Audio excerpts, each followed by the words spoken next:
presentation forward. Thank you so much. Welcome everyone to this evening's interesting launch.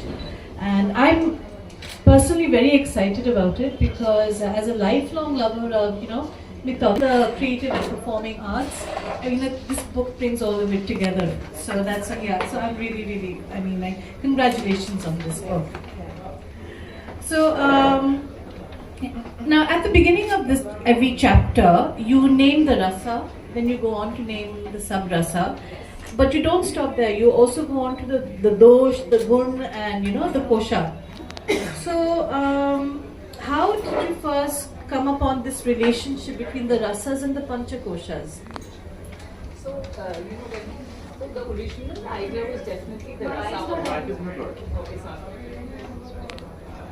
So the idea began with rasas, of course. It was the emotions, and then I, as I read the scriptures, I realized that they were a sum total of divine relationships, because that's what they are.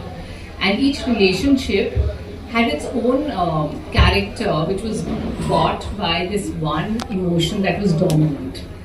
And so the connect there. But then as I was reading about the rasas, so I didn't know too much about the rasas, and then I was dwelling more upon that and reading, and that's when I came to know how it was connected to Ayurveda, and it was connected to the doshas, and all of it together. And in fact, even the behavior pattern like anger and fear, everything stemmed from these kapha, pitta, and vata. What is the emotion that was dominant? But a little bit, just superficially, just to kind of correlate how it worked. So even at that level, you can kind of tell how if you have pitta, which is a combination of, so our body is made up of 5 elements essentially, and Ayurveda's teeth kind of cures you by looking at how these elements are misplaced and unbalanced in you. So they directly basically treat you based on elements, which is the beginning source of the problem.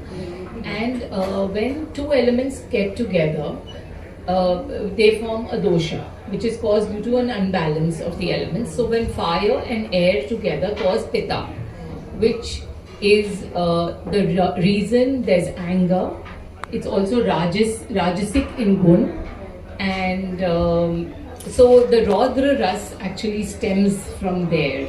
And you can see how the behavior is connected to your dosha, to your illness, to like everything is connected.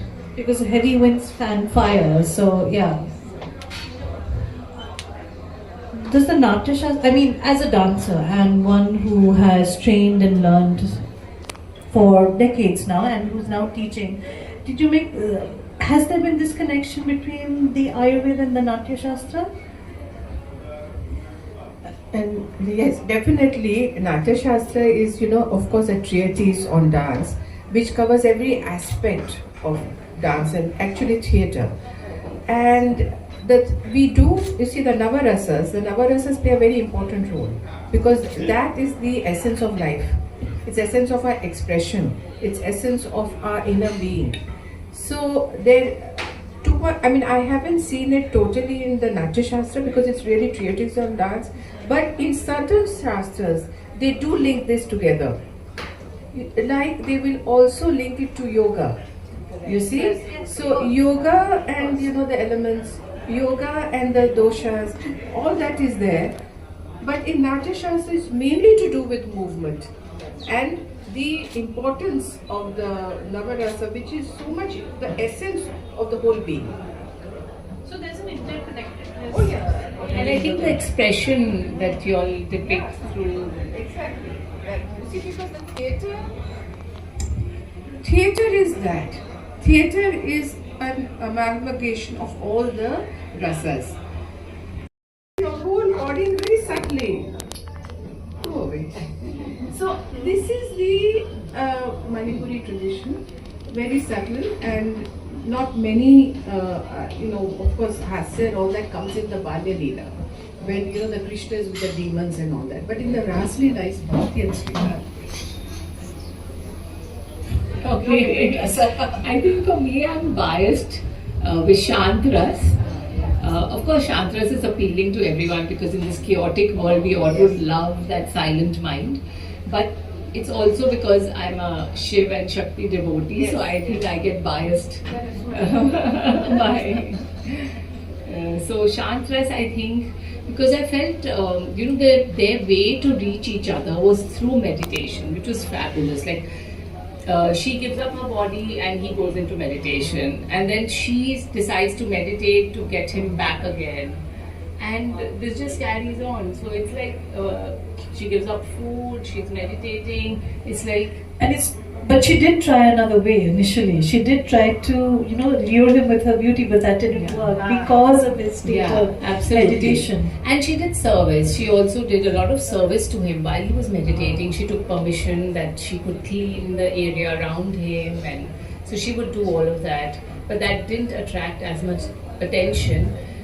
It's also because Narad Muni later tells her when Shivji kind of burns down Kamdev and he disappears, and she's very depressed, and Narad Muni shows up, and he says that don't do this, like go and do penance.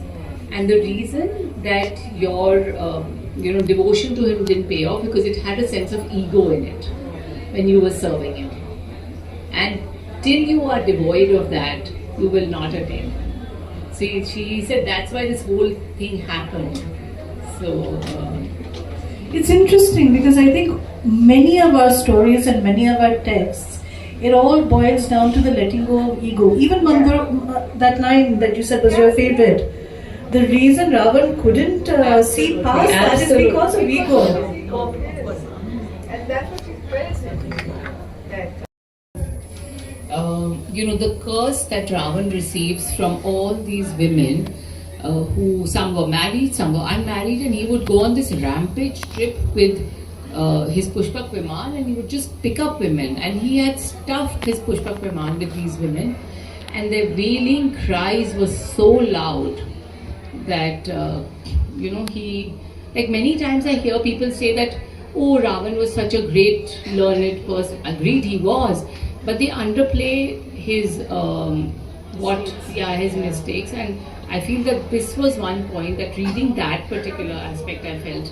And Mandodari was, of course, knew all of it, and she lived in that discomfort of something that didn't agree with her.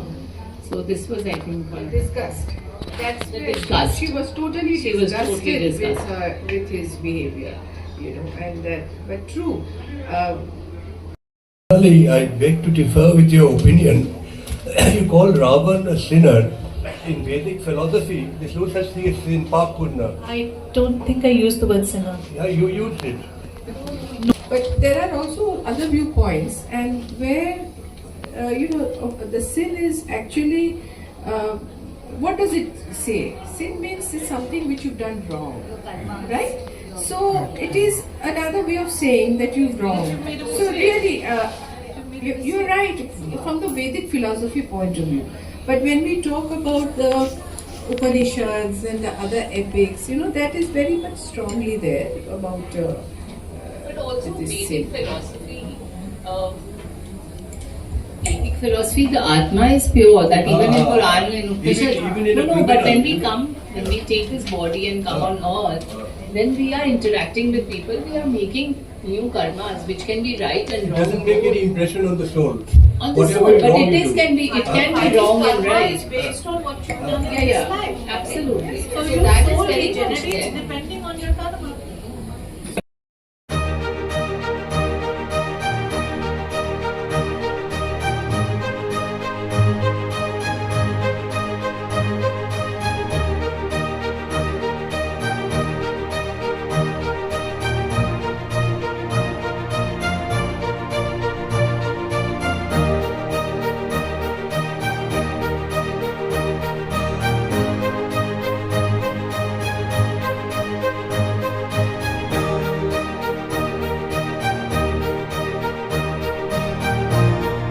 And for me, I keep going back to that text, so I do definitely read the other ones as well because they enrich your knowledge.